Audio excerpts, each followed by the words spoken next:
तो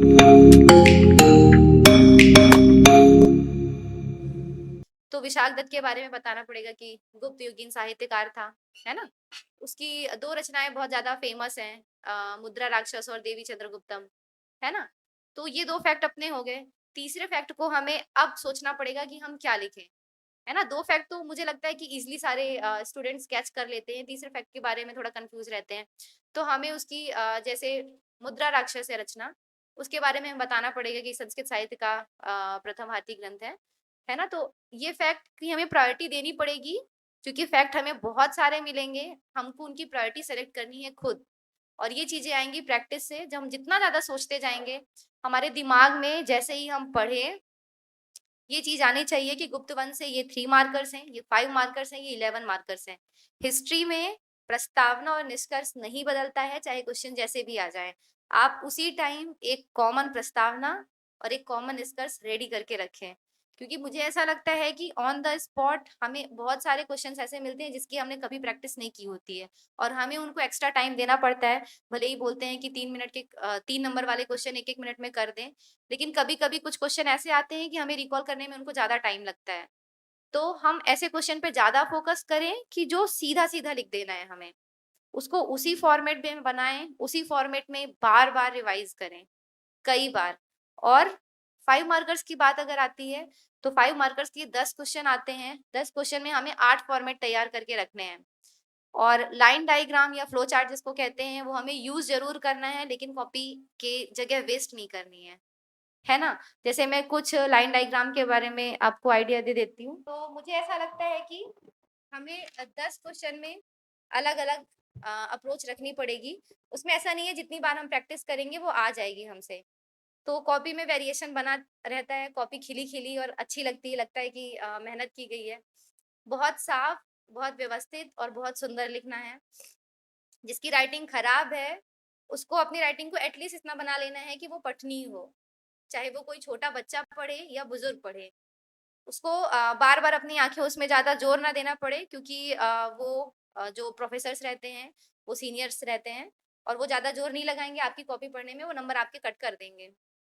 तो इतनी प्रैक्टिस एटलीस्ट कर ले। मुझे ऐसा लगता है कि ये कुछ कमियां रहती हैं जिस पे फोकस नहीं किया जाता है, क्योंकि कंटेंट सबके पास है, तरह तरह की नोट्स मार्केट में अवेलेबल हैं, तो सब पढ़ते हैं उस नोट्स को। लेकिन ये चीजें हैं जो कुछ बारीकियां, ये वैल्यू एडिशन है, आपको ये करनी पड़ेंगी। तो और 11 मार्कर्स के क्वेश्चन में मैं बता दूं कि आपको फ्लो चार्ट जो है वो अच्छे बनाने पड़ेंगे। ये हैं जगह बचाने वाले फ्लो चार्ट। आप उसमें कुछ भी जैसे है डायमंड शेप है, हेक्सागोनल है, ये सारे यूज कर सकते हैं जो अपन मैथ्स में पढ़ते हैं, वो सारे अपन यूज करके बना सकते हैं। उसमें भी कॉपी खाली नहीं दिखनी चाहिए। शुरू से लास्ट तक मुझे लगता है कि एक भी लाइन अपन की खाली नहीं होनी चाहिए, और लास्ट पन्ने तक कोशिश करनी है कि उसको समेटे हम। कॉपी खाली दिखती है तो उन्हें लगता है कि एक तो 2 पेज ही दिए हैं और उसमें भी हमने जगह वेस्ट कर दी है। और बाकी आप लोगों की कुछ डाउट्स हो आंसर राइटिंग को लेकर, तो आप मुझसे पूछ सकते हैं। मुझे लगता है कि आप लोगों ने की नहीं है, क्योंकि नया बैच है। फिर भी है किसी के डाउट्स? नहीं है करंट अफेयर्स के? ठीक है। जैसे मुझे एक चीज जो अभी याद आ रही है, जैसे बालाथल नहीं, बालाथल नहीं है, वो मेरे ख्याल से बालाकोट है ना। ये हड़प्पा कालीन एक नगर है, तो उसमें अभी उसको विश्व धरोहर में शामिल किया गया है 2021 में। तो बस हम बालाकोट के बारे में पहला पॉइंट यही लिख देंगे कि हड़प्पा कालीन एक नगर है ना। और उसके बारे में जो भी उसकी विशेषताएं हैं, क्योंकि हड़प्पा में 3 वर्गों में त्रिस्तरीय विभाजन के साक्ष्य उसी में मिले हैं, है ना। तो वो सारी चीजें हम करके लास्ट में एक पॉइंट हम ये डाल देंगे कि ये विश्व धरोहर में शामिल है, और ब्रैकेट में लिख देंगे 2021। तो मुझे ऐसा लगता है कि ऐसे ही करके चीजें ऐड करनी है। बस प्रायोरिटी सेट करनी है और उसको ऐड करते जाना है। अपनी नोट्स बार बार अपडेट करते रहें। आप ये नहीं सोचे कि आपने एक बार नोट्स बना ली है वो सफिशियंट है। जितनी बार आप उसको पढ़ें, उसमें अपडेट करते ही रहें। जितना सुंदर उसको बनाने की कोशिश है उतना सुंदर बनाएं, और नोट्स बना के छोड़ कभी नहीं दें। कंटिन्यू रिवीजन करते रहें, क्योंकि उस टाइम पे आपके हाथ और आपका दिमाग दोनों की स्पीड मैच करनी चाहिए। पेपर पूरा करना बड़ी बात है ना। तो पेपर छूटना नहीं चाहिए। और अगर क्वेश्चन नहीं बन रहे हैं तो ईमानदारी पूरी दिखाएं, उसको सीधा छोड़ दें। अगर हम उसमें बत्तीबाजी करेंगे तो हमारी ईमानदारी पे शक किया जाएगा और अगले क्वेश्चन पे मार्किंग वैसी ही होगी कि इसने इसमें भी झूठ ही लिखा है। ठीक है? और आप लोगों को कुछ डाउट्स हैं प्री से रिलेटेड तो आप पूछ लें। उनके डाउट्स नहीं है क्योंकि ये फ्रेश है तो ठीक है, कोई बात नहीं। आपके डाउट्स नहीं है तो आप जैसे जैसे पढ़ेंगे डाउट्स उतने ही ज्यादा बढ़ते जाएंगे। जीके का स्टैटिक पोर्शन आप अभी, क्योंकि आपने फ्रेश स्टार्ट किया है तो आपको जो भी करंट समझ में आता है ना, आप अपने टीचर से डिस्कस करिए कि सर मैं इतने बड़े न्यूज़पेपर में मैं अपने काम की चीजें कैसे छाटूं। क्योंकि शुरू शुरू में जब मैं भी न्यूज़पेपर पढ़ना शुरू की थी मुझे नहीं समझ में आता था इसमें क्या जरूरी है क्या गैर जरूरी है।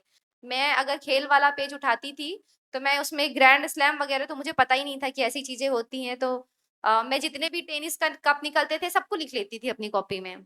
तो वो बहुत वो रहता था। लेकिन फिर बाद में जैसे-जैसे आप पढ़ते जाएँगे ना, जैसे एक बार आप खेल के बेसिक्स पढ़ लेंगे, है ना? आप स्पोर्ट्स वाला जब 8th यूनिट है, जैसे ही आप उसको पढ़ेंगे, तो आपको पूरा समझ में आने लगेगा इसमें क्या ज़रूरी है और क्या गैर ज़रूरी है।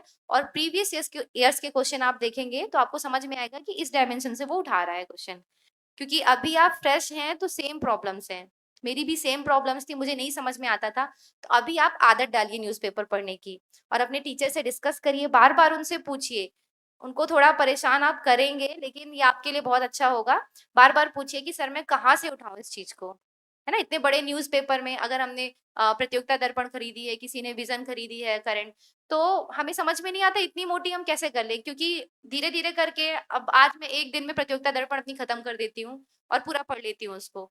लेकिन शुरू-शुरू में मैं लेकर आती थी और मुझे 15-15, 20-20 दिन, महीने भर लग जाते थे और मैं उसमें जो लिखा रहता था ना, सब पढ़ने की कोशिश करती थी। तो ये धीरे-धीरे प्रैक्टिस के साथ-साथ आपको आ जाएगा, इसकी टेंशन बिल्कुल नहीं लें। जैसे इकोनॉमिक्स है, इकोनॉमिक्स में ज़्यादातर प्री में कुछ नहीं पूछता है, सीधा उसका करंट पूछता है। और हमें यही समझ नहीं है कि हम करंट कैसे पढ़ें, क्योंकि हम करंट समझ ही नहीं पा रहे हैं उसका, है ना? कि कृषि क्षेत्र का योगदान तो पहले-पहले तो समझ ही नहीं आएगा कि क्या है, कैसे पूछ रहा है। तो जब हम उसके एक बार बेसिक्स पढ़ लेंगे ना, तो हमें करंट अपने आप समझ में आने लगेगा। तो उसकी टेंशन मत लो और अपने सर से बार-बार डिस्कस करते रहो, उनको थोड़ा परेशान कर लो। हाँ। मेंस की अप्रोच का मैं बोलूँगी कि आप हर पेपर पे फ़ोकस करिए क्योंकि आपको सब में पास होना है। ठीक है? मैं कहती हूँ कि लास्ट के 3 पेपर बहुत स्कोरिंग है ना? और बहुत कम टाइम में वो अपने रेडी हो जाते हैं। तो उसको तो हमें रेडी करना ही है ना? उसमें कोई दो राय नहीं है कि हमें उसको बाद में रेडी करना है, वो हल्के पेपर समझ के हम उसको छोड़ दें। उसको रेगुलर आप पढ़ते जाइए, लेकिन साथ में ये पहले 3 पेपर में अनरिज़र्व कैटेगरी की मैं बात कर रही हूँ, 120 नंबर आपको लाना ही है। अगर आप उसको ऐसा सोच लेंगे कि ये हल्के हैं और मैं पीछे का ही ध्यान दे लूँ सामने, तो आपके 120 नंबर नहीं आएँगे, आप फेल हो जाएँगे। आप पीछे अगर 200 में 150, 160 नंबर लेके भी बैठे हैं और अगर आप इसमें फेल हो गए तो कोई मतलब नहीं निकलेगा। तो सब में बराबर ध्यान दीजिए, बराबर फ़ोकस करिए।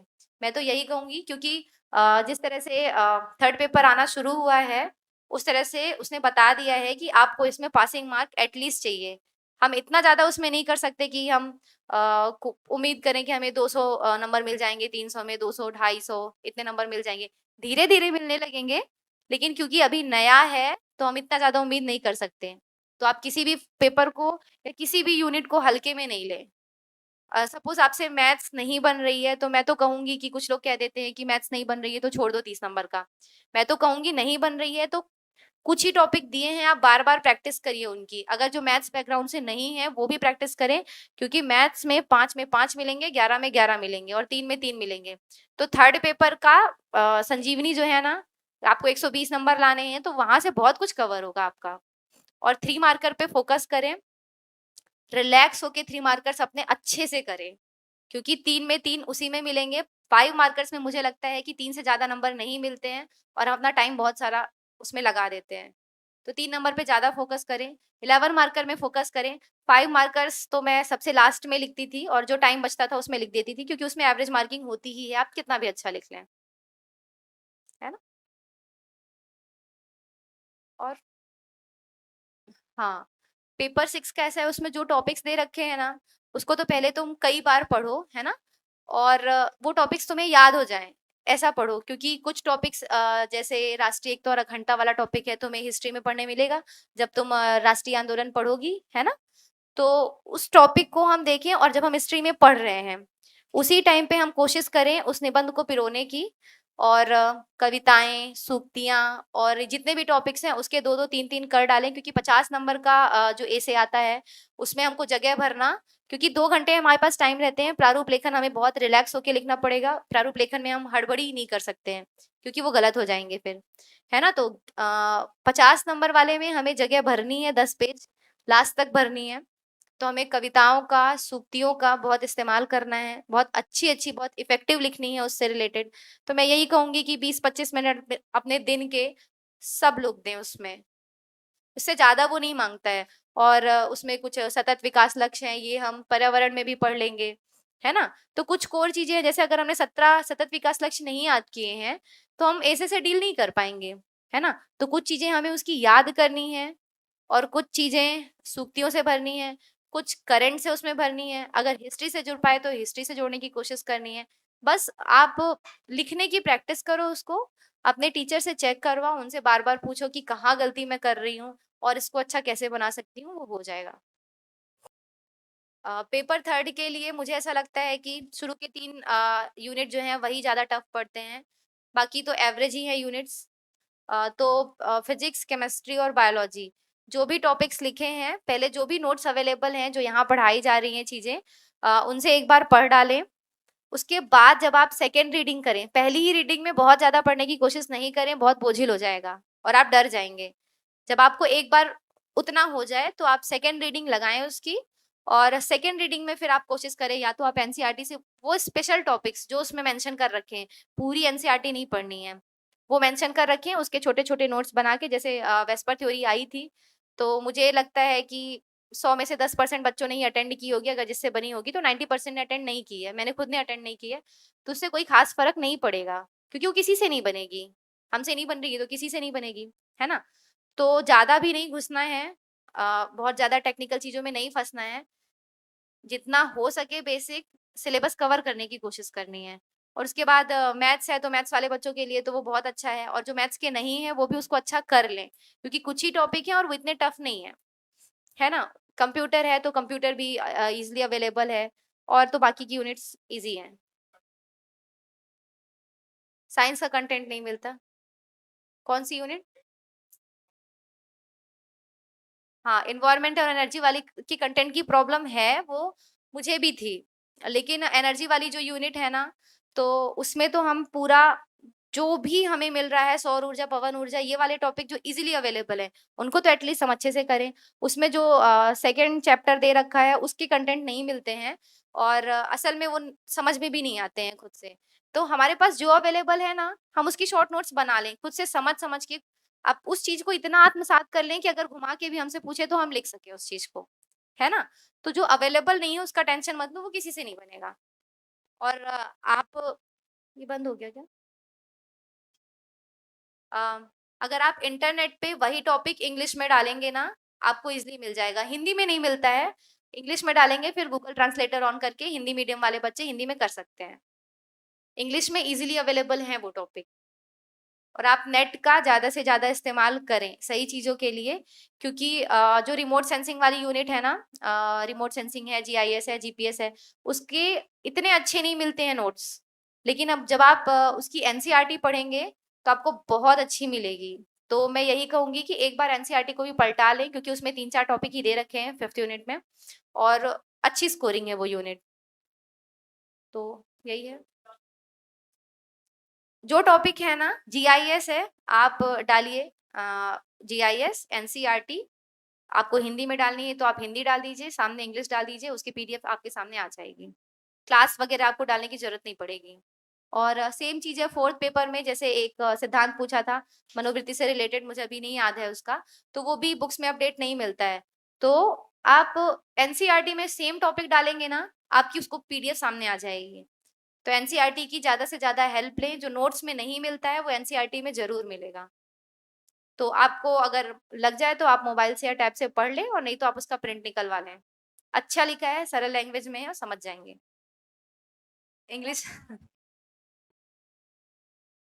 अ, जो भी नोट्स हैं ना, जो बुक्स अवेलेबल हैं, तो उनसे पढ़ो। एक बार क्या करो, खुद से लिखने की कोशिश करो। उसमें तो अगर संक्षेपण है, उसमें दे रखा होगा उसका संक्षेपण कैसे करना है, एक पैरा दिया होगा, उसका संक्षेपण करके बताया होगा। पहले तो तुम खुद से करने की कोशिश करो, उसको बंद कर दो, है ना? फिर कंपेयर करो कि उसने ऐसा क्या लिखा है और तुम्हारा क्या गलत है। तो जब तुम कंपेयर करोगी ना, तो तुम्हें समझ में आएगा, अच्छा मैंने इस डायमेंशन में ध्यान नहीं दिया था, ऐसा भी करना है। तो मुझे ऐसा लगता है कि मैंने अपने लिए ये अप्रोच अपनाई थी। आपके लिए जो काम करे, अगर ये काम कर जाती है तो बहुत बढ़िया, आपके लिए जो काम करे आप अपनी अप्रोच खुद से रेडी कर लें। और पल्लवन में भी सेम चीज़ है, वो जो सूक्तियाँ हैं, मुझे ऐसा लगता है कि हिंदी मीडियम इंग्लिश मीडियम वाले बच्चों को प्रॉब्लम आती है, तो आप उस पे थोड़ा-सा ज़्यादा फोकस करें, क्योंकि हिंदी मीडियम वाले बच्चे वो ले जाएँगे, है ना? तो आप उस पे थोड़ा-सा ज़्यादा फ़ोकस कर लें, क्योंकि एसे में और फिर पेपर में आपको थोड़ी प्रॉब्लम जानी है। तो आप 3 मार्कर्स अपने स्ट्रॉन्ग कर लें। और मुझे ऐसा लगता है कि टीचर्स को बहुत एक्सपीरियंस है। आप उनको बार-बार दिखाएँगे ना, तो वो बताएँगे कि ये है, टेस्ट सीरीज़ देते रहें। लास्ट के 3 पेपर्स तो टेस्ट सीरीज़ से ही आपके रेडी हो जाएँगे, है ना? और करंट अफ़ेयर्स के, मैं रेगुलर दैनिक भास्कर पढ़ती हूँ और उसके बाद मैं मंथली प्रतियोगिता दर्पण पढ़ लेती थी, क्योंकि ऑलरेडी मेरा कवर हो चुका रहता था, बस प्रतियोगिता दर्पण में कुछ एक्स्ट्रा चीज़ें मिल गई तो मैं उसमें ऐड कर लेती थी। तो मैं डे बाय डे करती थी, तो मुझे कभी करंट अफ़ेयर्स का लोड नहीं आया। और उसका प्रॉफ़िट ये रहता है कि अगर हम करंट अफ़ेयर्स में कुछ ऐसी चीज़ें पा जाते हैं जो हमारे मेंस के लायक है ना, तो हम तुरंत अपनी मेंस में अपडेट कर लें, मेंस की नोट्स में। तो हमें अपनी नोट्स को अपडेट करने में प्रॉब्लम नहीं होगी कि कभी आया है कि जैसे हर तिमाही में विकास दर आती है, तो मुझे याद है कि 19 में क्वेश्चन आया था कि भारत की विकास दर इकोनॉमिक्स में हर तिमाही में बताइए। तो वो हम लिख के रख लें, पेन से नहीं लिखें तो पेंसिल से ही लिख लें, क्योंकि बार-बार उसको फिर हटाना पड़ेगा, अगले साल कुछ और आ जाएगा तो। तो वहीं से आपकी अपडेट होती जाएगी। रेगुलर करंट अफेयर्स पढ़ेंगे तो आपको बहुत हेल्प मिलेगी, प्री, मेंस, इंटरव्यू में तो पूरी हेल्प ही रहेगी। अ कुछ लोग शॉर्ट नोट्स और सिनॉप्सिस बनाते हैं, मेरे लिए वो काम नहीं करता है, क्योंकि मैं अगर 1 महीने बाद उसी नोट्स को पढ़ती हूँ, तो मैं भूल जाती हूँ कि मैंने किस मेंटल स्टेट में इसको लिखा था, मैंने क्या सोचा था इस चीज़ के लिए। अगर मैं एक कीवर्ड लिख लेती हूँ, तो फिर मुझे इलैबोरेट करने में बहुत प्रॉब्लम जाती है। तो मैं तो शॉर्ट नोट्स नहीं बनाती, मैं हर यूनिट के 20-20, 25-25 पेज के नोट्स बनाती हूँ, उसमें मैं सब कुछ समेटने की कोशिश करती हूँ। छोटे-छोटे शब्दों में लिख लो, बड़े पेज ले लो, है ना? लेकिन मैं समेटने की कोशिश करती हूँ। अगर किसी का शॉर्ट नोट्स में सिनॉप्सिस में काम चलता है, तो वो भी गलत नहीं है, क्योंकि मेरा नहीं चलता तो मैं सजेस्ट नहीं कर रही हूँ। क्योंकि 3 मार्कर्स फिर डीप में पूछ लेते हैं और हमारे 3 मार्कर्स फिर रह जाते हैं और 3 मार्कर्स ही हमें लीड दिलाएँगे। प्रीलिम्स के लिए तो सबसे पहले करंट अफेयर्स रोज़ का रोज़ पढ़ें। एमपी रोज़ाना पढ़ें, एमपी बहुत मैटर करने लगी है, प्रीलिम्स में 40 से 50 नंबर का आने लगा है ना? और उसके बाद है 10th यूनिट से स्टार्ट करें। ये 2 चीज़ें हैं जो रोज़ाना पढ़नी है। और मुझे ऐसा लगता है कि कभी-कभी स्टूडेंट्स हिस्ट्री से शुरू कर देते हैं, क्योंकि हिस्ट्री बहुत लेंथी है और पढ़ते-पढ़ते थक जाते हैं। उनको ऐसा लगता है कि मतलब एक ही सब्जेक्ट में अगर इतना टाइम लग रहा है, तो पूरा सिलेबस कवर करने में कितना टाइम लगेगा। तो मैं तो यही कहूँगी कि आप 10th यूनिट से ही शुरू करिए। 10th यूनिट बहुत ईज़ी है, 1 दिन में 1 आयोग आप ईज़िली कर सकते हैं, प्री मेंस दोनों के लिए। अपनी नोट्स बना लें। मैं कहती हूँ आपको 4 सोर्स से पढ़ना है, 4 सोर्स से आप पढ़ें, एक नोट्स में इकट्ठा कर लें। उसी टाइम, उसी दिन आपका इकट्ठा हो जाना चाहिए। ये नहीं है कि आप अगली बार पढ़ने बैठ रहे हैं, तो फिर से आप पूरी नोट्स बनाएँ। आप फिर से 4 बुक खोलकर बैठ जाएँ, है ना? तो आपका बहुत टाइम वेस्ट होगा। लेकिन मैं ये भी नहीं कहूँगी कि सिर्फ़ एक सोर्स से पढ़िए। 3 से 4 सोर्स रखिए, उसको कंपाइल करिए। लास्ट मिनट में आपको रिवीज़न में बहुत हेल्प देगा। ऐसे करके हम ऊपर जाते सकते हैं। 10th यूनिट जैसे हमारी हो जाए, तो हमारा कॉन्फिडेंस ऑलरेडी हो जाएगा कि मतलब 10-12 नंबर तो हमने तैयार कर लिए। और उसकी 360 डिग्री तैयारी करें, कैसे भी पूछे। क्योंकि मैंने देखा है कि कभी-कभी 19 या 20 में आया था, सीएजी के कार्य से रिलेटेड क्वेश्चन प्री में आ गया था। है ना? और जो स्टूडेंट से नहीं बना था। तो अगर हम मेंस में भी उसी टाइम पढ़ लेते हैं, क्योंकि सारे आयोग हैं, 1-2 को छोड़कर बाल आयोग जो है, बाल अधिकार संरक्षण आयोग, और एनजीटी को छोड़कर बाकी सारे आयोग हैं, है ना? तो हमें कोशिश करनी है कि हम मेंस का भी उसी टाइम पे आयोग कर डालें। तो अगर कहीं से भी क्वेश्चन पूछता है ना, उसके कार्य से पूछेगा, तो हम कार्य से भी कर लेंगे। इतनी प्रैक्टिस करनी है आयोग की कि आयोग के 10 से 12 क्वेश्चन हमारे कहीं नहीं जाएँ। फिर 9th यूनिट पे आनी है, 9th यूनिट को मैं बोलूँगी कि आप बेसिक्स पढ़ लीजिए। क्योंकि 9th यूनिट में मुझे तो कभी अच्छे मार्क्स नहीं मिले हैं। बहुत टेढ़े-मेढ़े क्वेश्चन आते हैं, जैसे कि अब डायोड के प्रकार ही इस बार पूछ लिया, तो मुझे लगता है कि हम कितने प्रकार पढ़ते फिरेंगे। ना तो हमें इतनी ईज़िली नोट्स अवेलेबल है और हम उलझ जाएँगे, है ना? तो 9th यूनिट पढ़ लें, अपनी एक समझ बना लें, और मुझे ऐसा लगता है कि आप लोग इंग्लिश मीडियम के हैं, तो सीबीएसई वाले हैं, तो कंप्यूटर तो ऑलरेडी पढ़ा होगा, है ना? तो आप लोग को इतनी नहीं जाएगी प्रॉब्लम, मुझे जाती थी। और फिर 8th यूनिट की बात आती है, तो स्पोर्ट्स वाला तो आपका पहले आप एक बार बेसिक्स उसके पढ़ लें, है ना? बेसिक्स पढ़ लेंगे तो आपको करंट अफेयर्स उसका समझ में आने लगेगा। स्पोर्ट्स में आपको देखना है कि किन चीज़ों पे फ़ोकस कर रहा है। ज़्यादातर जो हुआ है ओलंपिक, कॉमनवेल्थ, एशियन गेम्स, हमको ये भले 4 साल पहले हुए, हर 4 साल में होते हैं। हमें वो 4 साल का डेटा हर साल अपने पास रखना है। ये नहीं है कि जैसे ओलंपिक हुआ है 2021 में, है ना? टोक्यो ओलंपिक, तो अभी 2023 है तो हम ओलंपिक पढ़ के नहीं जाएँगे। हमें पता होना चाहिए कितने पद मिले, किसने शुभारंभ किया वो ध्वजारोहण, किसने समापन में ध्वजारोहण किया, ये सारी चीज़ें हमको याद रहनी चाहिए, है ना? तो ये हमें छोड़नी नहीं है, भले वो पुराना करंट अफेयर्स है लेकिन हमें काम देगा।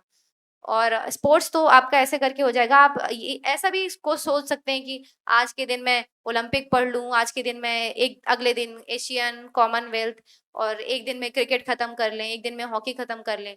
तो ऐसे करके आपको लोड नहीं आएगा स्पोर्ट्स का। करंट तो आप रोज ही पढ़िए, मैं नहीं सजेस्ट करूंगी कि आप साल में एक स्पीडी लेके उसको कवर करने की कोशिश करें। कभी खत्म नहीं होगी स्पीडी, बहुत कन्फ्यूजन होगा, और मुझे लगता भी नहीं है कि स्पीडी से क्वेश्चन फंसते हैं। ठीक है। और उसके बाद 7th यूनिट की है, तो 7th यूनिट में पर्याप्त कंटेंट उपलब्ध है ना? जिधर से क्वेश्चन पूछे जा रहे हैं उधर से फोकस करिए। और जैसे कि एक पूछ लिया था कि आम की कोई किस्म पूछ लिया था कि किस किस के संकरण से बनी है, तो मुझे लगता है ऐसे क्वेश्चन को इग्नोर कर दें, क्योंकि अगर हम फिर सारी किस्में पढ़ने लगेंगे और फिर ये देखने लगेंगे कि किससे किस ये बना, किससे ये बना, क्योंकि एक बार आ जाता है तो फिर हम सब कुछ ही पढ़ने लगते हैं। तो ऐसा नहीं है, इसमें हम कंफ्यूज होंगे और कुछ नहीं होंगे कि एक जिला एक उत्पाद है तो हम 52 जिलों के इतने सारे उत्पाद हम याद करने लगे, है ना? तो इन चीज़ों पे नहीं उलझना है। और फिजिक्स और केमिस्ट्री ज़्यादा नहीं पूछ रही है, तो बेसिक बेसिक पढ़ लें। बायोलॉजी को बहुत अच्छे से पढ़े 7th यूनिट में। और कुछ टॉपिक हैं, आपदा प्रबंधन है, खाद्य प्रसंस्करण है, पर्यावरण वाला है, ये मेंस से क्लैश कर रहे हैं, तो आप मेंस के हिसाब से ही पढ़ते रहें उसको। बात आती है 6 यूनिट की। 6 यूनिट का भी कंटेंट इजीली अवेलेबल है। इकोनॉमिक्स का बेसिक्स एक बार पढ़ डालें ताकि आपको करंट समझ में आए, है ना? इकोनॉमिक्स हमें प्री में इसलिए पढ़नी है ताकि हमें करंट उसका समझ में आए। बाकी तो फिर हमें पढ़ना ही है मेंस में। अच्छी खासी यूनिट दे रखी है, एक ही यूनिट में सब दे दिया है। तो और पॉलिटी की बात आती है, तो पॉलिटी में मैं कहूँगी कि आप जितने अनुच्छेद हैं ना, कोशिश करें कि 10-10, 20-20 अनुच्छेद रोज़ याद करें। और बेयर एक्ट ले लें। बेयर एक्ट में बहुत इलेबोरेट किया रहता है एक-एक अनुच्छेद के बारे में, है ना?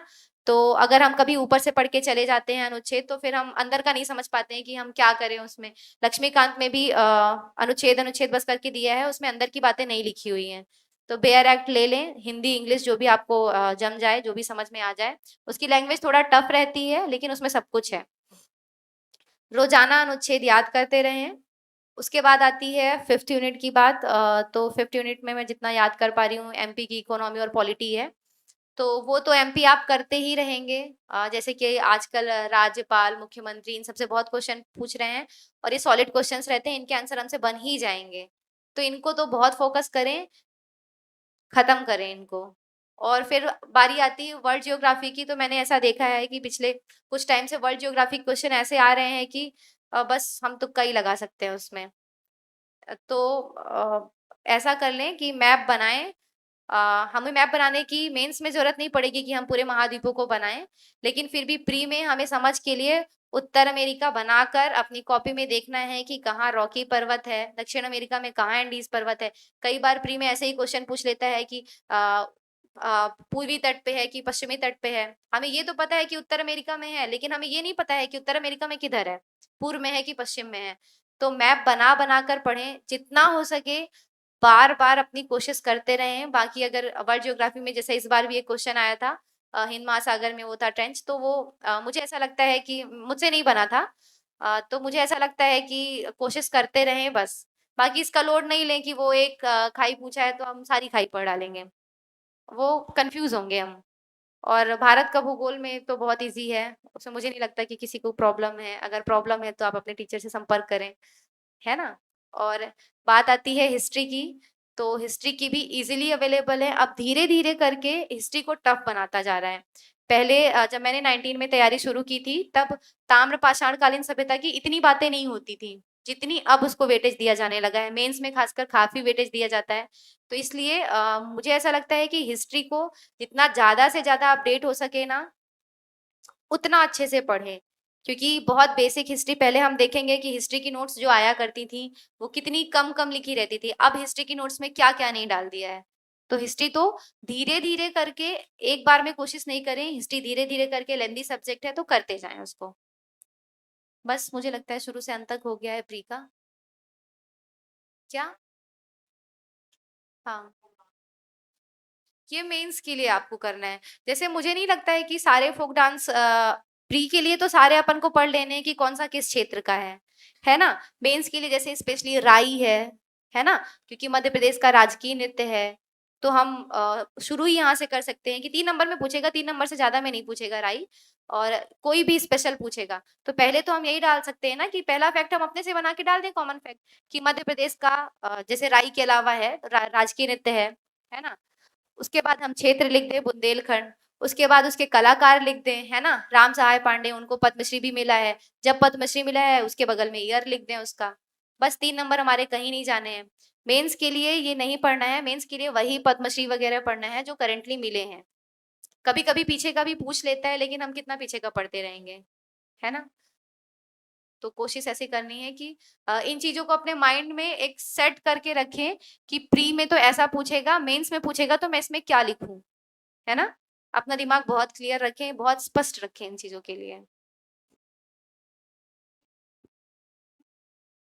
जो कॉमन टॉपिक्स हैं ना, उनको साथ में पढ़ डालो, फ़ायदा मिलेगा। जो कॉमन टॉपिक्स नहीं है, जैसे रिमोट सेंसिंग की यूनिट नहीं है ना? प्री में तो उसको मत पढ़ो, वो तो छोटी यूनिट है, वो मेंस में हो जाएगी।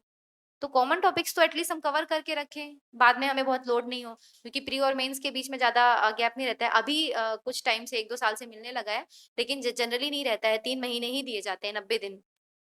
और अब तो रेगुलर वैकेंसीज़ आ रही हैं, तो अब तो आप लोगों के लिए बिल्कुल गैप नहीं रहेगा। वो तो कुछ-कुछ रीज़न्स की वजह से कभी लॉकडाउन हुआ, कभी कुछ हुआ, तो इसलिए साल-साल भर मेंस खिंच गया, नहीं तो इतना नहीं मिलता है। जैसे नक्सली आपने पूछा है, तो क्योंकि नक्सलवाद ये उधर भी टॉपिक है एसे में, तो अगर आपने 5-6 पेज में पढ़ा है तो कोई गलत नहीं किया है ना? एसे में आपको मैं इसीलिए बोल रही हूँ कि एसे के टॉपिक हमें इतने माइंड में रहने चाहिए कि जब हम बाकी 3 पेपर पढ़ते हैं, तो वो टॉपिक तभी कवर होते जाएँ। हमें एसे के टॉपिक्स पूरे याद रखने ही हैं। तो कभी नक्सलवाद से पूछ लेगा, तो आप 10 पन्ने में क्या लिखेंगे? तो आपने कोई गलती नहीं की है, लेकिन आप ये भी तैयार रखें कि कभी 11 नंबर में अगर नक्सलवाद पूछेगा, 5 नंबर में पूछेगा, 3 नंबर में पूछेगा, तो आप अपनी प्रायोरिटी सेट करें। कि अगर आप ये देखें ना कि अगर आपसे कोई दूसरा स्टूडेंट रहेगा, आपसे कॉपी चेक कराएगा अपनी, तो क्या आप वो कुछ भी लिख देगा तो आप नंबर देंगे? आप बिल्कुल नहीं देंगे नंबर। तो देखिए ना कि सामने वाला अगर कॉपी चेक करे तो उसको मज़ा आना चाहिए। चेकर को मज़ा आएगा तो नंबर मिलेंगे। अपनी प्रायोरिटीज़ खुद सेट करें। एक-एक टॉपिक में बताना बहुत मुश्किल है, जब टीचर्स पढ़ाएँगे ना, तो वो एक-एक टॉपिक में आपको खुद ही बताएँगे कि 3 नंबर, 5 नंबर, 11 नंबर में क्या लिखना है। और इसी के लिए तो आपने उसको तैयार कर ही लिया है। जितने डायमेंशंस हो सकें। जैसे मतलब हिस्ट्री में ऐसा रहता है कि राजनैतिक है ना? उसका राजनैतिक स्थिति अ, धार्मिक स्थिति, आर्थिक स्थिति, सांस्कृतिक स्थिति, इन पक्षों में होता है। तो ऐसा नहीं है कि हिस्ट्री की चीज़ें हर जगह काम करेंगी, है ना? हर पेपर के लिए, हर सब्जेक्ट के लिए अलग-अलग डायमेंशन होते हैं। तो आप वो मोटे डायमेंशन जो है ना, जब आप पढ़ेंगे सिलेबस तो आपको मिल जाएँगे वो। आपको टीचर्स बताएँगे आपके। मैंने पहले ही बताया ना कि मुझे ऐसा लगता है कि कुछ लोग बहुत अच्छा कंटेंट डालते हैं लेकिन प्रेजेंटेशन नहीं डालते हैं। मैटर करती है प्रेजेंटेशन। आपका कंटेंट भी बहुत मैटर करता है क्योंकि मैंने कल एक फ्रेंड की कॉपी देखी, तो उसने मौलिक अधिकार के बारे में कुछ पूछा गया था, तो उसने मौलिक अधिकार की ऐसी डेफिनिशन डाली कि उसको पढ़ के सर चढ़ गया। है ना? तो बहुत अच्छा कंटेंट बनाएँ। अगर मौलिक अधिकार की डेफिनिशन हमें बहुत बड़ी कहीं मिल रही है, तो हम उसको छोटा करने की खुद से कोशिश करें, भाव पूरे समा जाएँ, शब्द कम रहें। है ना? तो मज़ा आना चाहिए उसको पढ़ के, अपना कंटेंट इतना रिच बनाएँ और सेम टाइम पे अपनी प्रेज़ेंटेशन को इतना रिच बनाएँ। कि सामने वाले को देख के अच्छा लगे, है ना? इंटरव्यू तो देखो मैंने जहाँ मुझे मौके मिले मैंने हर जगह दिए, क्योंकि मेरे पास इंटरव्यू के लेकर कोई गाइडेंस नहीं था, है ना? मेरी एक फ्रेंड का था 19 का इंटरव्यू, लेकिन उसका हुआ नहीं, 19 वाला इंटरव्यू तब हुआ नहीं था, तो इतना कोई मेरे पास गाइडेंस नहीं था इंटरव्यू का। मुझे जहाँ भी मौके मिले ना, सब कुछ मैंने मौके से सीखा है। पहले तो मैंने कोशिश की कि मैं अपने डेफ में जो-जो पॉइंट्स लिखे रहते हैं ना, रोल नंबर से लेकर के मेरा नाम, मेरे फादर का नाम, मेरा बर्थ ईयर, जैसा बोलते हैं कि बर्थ ईयर में आपके जो हुआ, आपके बर्थ डेट में जो हुआ, आप उसको पूरा रेडी करके रखें। कोई बड़ी घटना तो हुई ही रहती है ना? तो मेरा ऐसा मानना है कि पहले तो अपन उन चीज़ों को करें, अपना गृह जिला कर लें, अपनी हॉबी कर लें, अपना ग्रेजुएशन, पोस्ट ग्रेजुएशन कर लें। उसके बाद भी अगर कुछ रह जाता है ना, तो मॉक इंटरव्यू में वो चीज़ें बताई जाती हैं। और कुछ बेसिक्स हैं कि हमें कैसे एंट्री करना है, कैसे एग्ज़िट करना है, नहीं आ रहा है तो उससे कैसे डील करना है। कुछ कंट्रोवर्शियल क्वेश्चन रहते हैं, वो ज़बरदस्ती हमसे बुलवाने की कोशिश करते हैं ना, कि सरकार की आलोचना। जैसे मुझसे कई बार मॉक इंटरव्यूज़ में पूछा गया है कि लाडली बहना योजना क्या एक रेवड़ी कल्चर है? तो हम नहीं कह सकते उसके बारे में कुछ भी। तो उनको कैसे हमें मोल्ड करना है ना, ये मॉक इंटरव्यू में सिखाएँगे। तो आप उसकी टेंशन मत लीजिए। बाकी इंटरव्यू की तैयारी में मुझे ऐसा लगता है कि 20-25 दिन, महीने भर बहुत है, मोर देन सफिशिएंट है। करंट ज़रूर आपको बहुत तगड़ा पढ़ना पड़ता है। जैसे कि मैं अभी बात करूँ कि जो मणिपुर में संघर्ष चल रहा है, अगर हम प्री में पढ़ेंगे तो हम सिर्फ़ इतना जान लेंगे ना कि कौन-सी 2 जनजातियों के बीच में चल रहा है। लेकिन मेंस के लिए हमें उसकी पूरी हिस्ट्री देखनी पड़ेगी। पूरी हिस्ट्री देखनी पड़ेगी कि क्यों ऐसा हुआ, है ना? कि अगर नागा विद्रोह कर रहे हैं तो क्यों कर रहे हैं? उनको क्या लॉस होंगे? और हम उसको कैसे रोक सकते हैं? हमें अपने व्यूज़ बताने हैं, और जहाँ पे हमें अपने व्यूज़ बताने हैं, हम वहाँ पे चुप नहीं रह सकते हैं। हमें अपना व्यू बताना ही पड़ेगा। उसके लिए वैसे भी मॉक इंटरव्यूज़ होंगे तो आपको बताया जाएगा। आप बहुत सारे लोगों से मॉक इंटरव्यूज़ के दौरान मिलेंगे जो आपके साथी होंगे, तो आप उनसे डिस्कस भी करेंगे, तो इंटरव्यू की प्रॉब्लम नहीं आएगी। बस, ठीक है। थैंक यू, आप लोगों से मिलके बहुत अच्छा लगा, और आपको बहुत-बहुत शुभकामनाएँ।